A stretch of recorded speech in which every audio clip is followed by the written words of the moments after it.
Sebanyak 210 warga negara asing atau WNA di wilayah Batam, Kepulauan Riau, Kepri yang diduga merupakan bagian dari sindikat penipuan daring diamankan Direktorat Jenderal Imigrasi. Penangkapan dilakukan dalam operasi gabungan pada Rabu 6 Mei 2026 di Baloi View Apartemen serta salah satu unit rumah di kawasan perumahan elit. Dalam jumpa pers pada 8 Mei 2026, Direktur Jenderal Imigrasi Hendarsam Marantoko menjelaskan dari total 210 orang yang diamankan, sebanyak 125 orang merupakan warga negara Vietnam, 84 warga negara China, dan 1 warga negara Myanmar. Para WNA tersebut terdiri dari 163 laki-laki dan 47 perempuan. Kami melakukan deteksi dini dan mendapatkan sekitar 210 orang. Ini terkait dengan penipuan investasi, ya, scammer yang terdiri dari 125 orang berkeluarga negaraan Vietnam, 84 Tiongkok, 1 orang Myanmar. Dan dari 210 itu terdiri dari 163 orang laki-laki dan 47 orang perempuan atau wanita.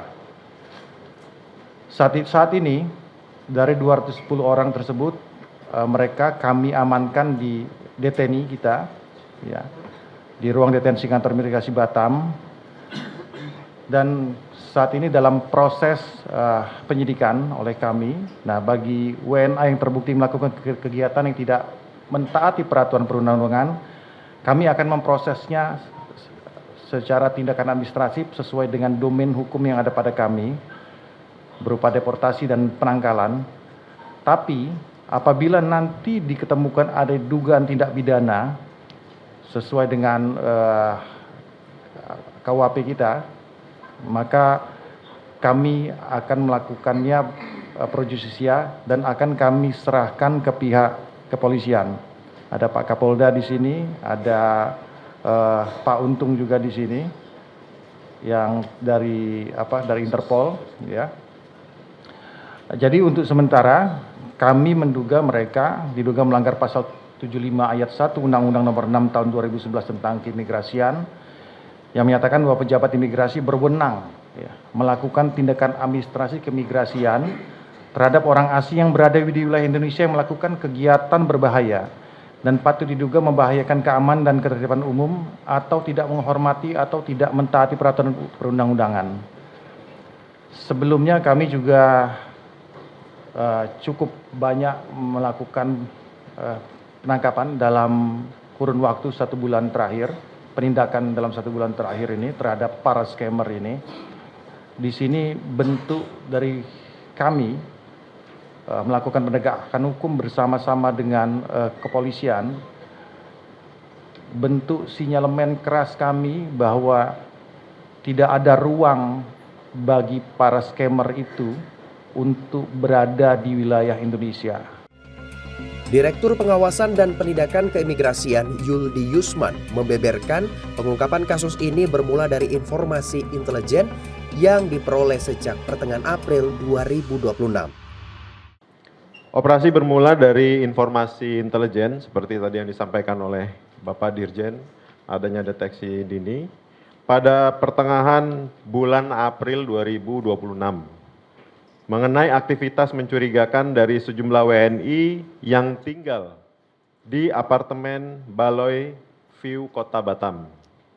Selama kurang lebih hampir 4 minggu, Direktorat Wasdakim menindaklanjuti informasi tersebut dengan melakukan pengawasan tertutup dan melakukan profiling, pengumpulan bahan keterangan di lapangan, serta berkoordinasi dengan tim Wasdakim Kantor Imigrasi Kelas 1 Khusus TPI Batam, dalam hal ini Pak Wahyu CS. Dan kemudian berdasarkan hasil pemantauan lapangan, ada indikasi WNA tersebut melakukan aktivitas ilegal. Kemudian pada tanggal 6 Mei 2026 pukul 06.00 waktu Indonesia bagian Barat, Tim gabungan berkekuatan kurang lebih 60 personil dengan di backup personil dari Polda Kepri, kemudian bergerak serentak ke 2 lokasi, yaitu apartemen Baloi View dan sebuah rumah di perumahan elit. Kemudian bergeser ke Jakarta, jajaran Bareskrim Polri bersama Polda Metro Jaya menggerebek sebuah gedung perkantoran yang diduga menjadi lokasi operasional judi online jaringan internasional di kawasan Hayam Muruk, Jakarta Barat pada Kamis 7 Mei 2026. Dalam jumpa pers pada Sabtu 9 Mei 2026, Dirtipidum Bareskrim Polri, Wirasatya Triputra mengungkapkan penyidik menemukan sekitar 75 domain dan situs web yang diduga digunakan sebagai sarana operasional perjudian online. Kami menemukan dugaan adanya aktivitas perjudian yang dilakukan secara terorganisir dan melibatkan warga negara asing dari berbagai macam negara. Rekan-rekan sekalian, bahwa pelaksanaan daripada pengungkapan ini ataupun penindakan kemarin dilaksanakan pada tanggal 7 Mei hari Kamis. Para pelaku kami tangkap dalam keadaan tertangkap tangan, dalam arti para pelaku sedang melakukan operasional ataupun kegiatan daripada judi online. Dari para pelaku yang berhasil kita amankan, jumlahnya mencapai 321 orang. Ini dengan perincian dari warga negara Chinese ataupun Tiongkok itu sebanyak 57 orang. Kemudian warga negara Vietnam sebanyak 228 orang. Warga negara Laos sebanyak 11 orang. Warga negara Myanmar sebanyak 13 orang. Warga negara Malaysia sebanyak 3 orang. Warga negara Thailand sebanyak 5 orang. Dan warga negara Kamboja sebanyak 3 orang. Dari kegiatan penindakan yang telah kami lakukan, kami telah melakukan pendalaman terhadap orang-orang yang diduga melakukan aktivitas dengan berbagai macam peran di dalam hal permainan judi online sebagai mata pencarian. Hal tersebut dilakukan secara terstruktur dengan memanfaatkan sarana elektronik dan serta pola operasional digital lintas negara yang terorganisir. Dari pelaksanaan proses penindakan yang kami lakukan, kami telah mengamankan berbagai jenis barang bukti, yaitu berangkas, paspor, handphone, laptop, PC, komputer, dan uang tunai dari berbagai macam negara. Pihak kepolisian kembali memberikan perkembangan terbaru terkait kasus judi online yang digerebek di kawasan Hayam Muruk, Jakarta Barat dalam jumpa pers Minggu 10 Mei 2026. Dari total 321 orang yang diamankan, sebanyak 320 orang merupakan warga negara asing atau WNA, sementara 1 orang lainnya berkewarganegaraan Indonesia. Usai menjalani pemeriksaan maraton di Direktorat Tindak Pidana Umum Bareskrim Polri, sebanyak 320 WNA yang diduga terlibat dalam sindikat judi online internasional dipindahkan ke rumah detensi imigrasi yang berada di Jakarta Barat dan Kuningan, Jakarta Selatan. Sementara itu, 1 WNI yang turut terlibat dalam kasus tersebut ditahan di Bareskrim Polri. Dari jumlah tersebut, sebanyak 275 orang yang telah ditetapkan sebagai tersangka. Polisi kini masih menelusuri aliran dana serta server yang digunakan dalam operasional bisnis judi online tersebut. Perlu kami sampaikan bahwa terhadap 321 pelaku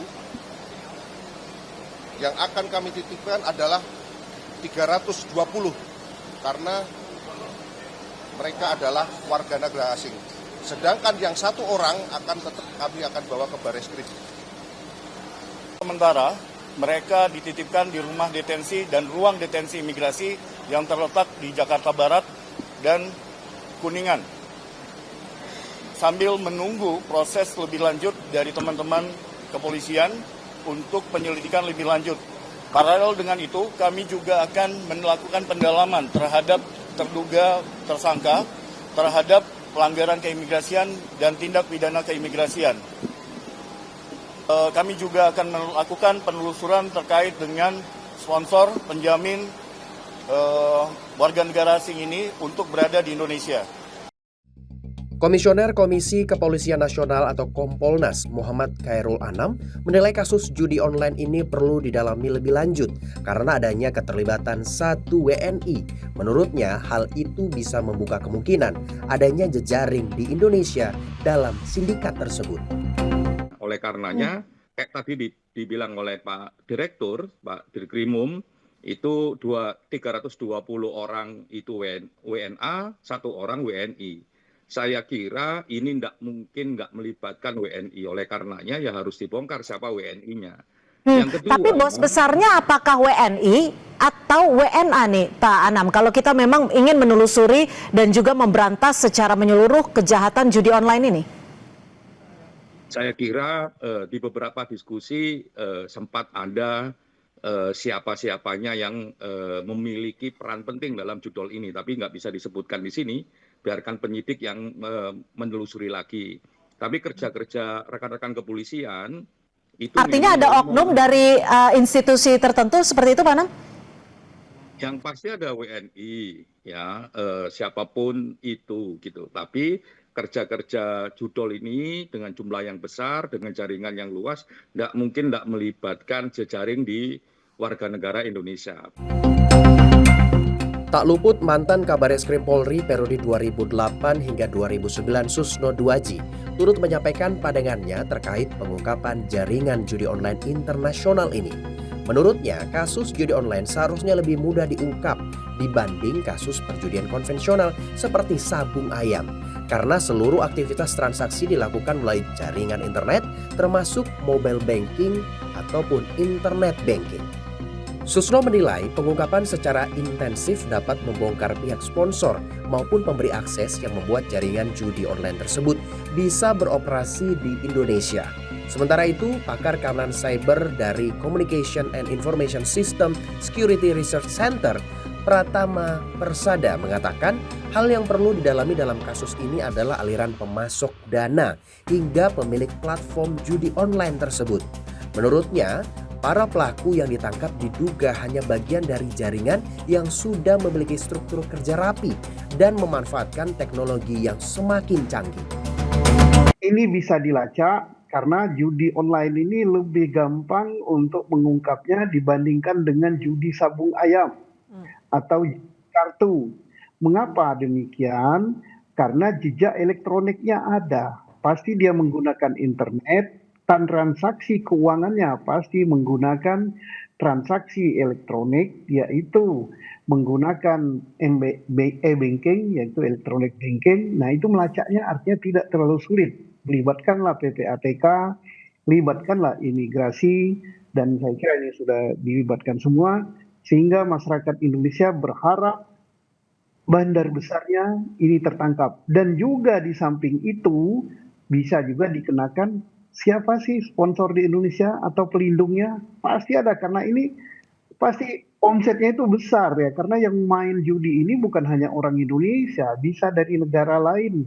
Sesuatu yang dilakukan dengan cara elektronik ya, internet, ini terhubung ke seluruh dunia, dari manapun juga bisa pasang. Yang jadi masalah adalah ini orang-orangnya kan masih ada, ya kan? Terus kan nggak ditangkap-tangkapin semuanya gitu, dan akhirnya mencari tempat lah di mana yang kira-kira bisa aman buat mereka gitu. Nah, mereka akhirnya milih Indonesia gitu ya. Nah, ini jangan sampai nih Indonesia jadi safe haven-nya untuk operasi judi online Asia Tenggara nih gitu. Karena apa? Ya karena sangat luar biasa sekali loh. Mereka bisa menyewa gedung yang sangat besar gitu ya kan. Kemudian ada ratusan orang gitu. Kemudian tadi Pak Jenderal Susno juga bilang kemungkinan ada backing lokalnya begitu. Nah, ini menurut saya memang harus diungkap gitu. Tetapi kita juga perlu tahu juga ya bahwa sebanyak 321 orang itu yang tadi dibilang 175 tersangkanya gitu. Itu levelnya juga macam-macam gitu. Ada operator lapangan, kemudian ada customer service, ada admin, ada marketing,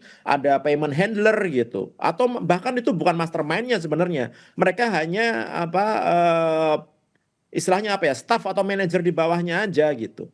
Sebenarnya yang perlu diperdalam itu nanti adalah pemodalnya siapa, seperti tadi Pak Usman bilang, pemilik platformnya siapa, kemudian penyedia rekeningnya siapa, penyedia kriptonya siapa, karena pasti ujung-ujungnya nanti akan dilempar ke kripto nih gitu.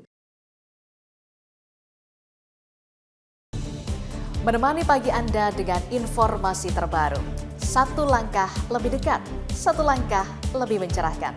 Saksikan Sapa Indonesia Pagi di Kompas TV, channel 11 di televisi Anda.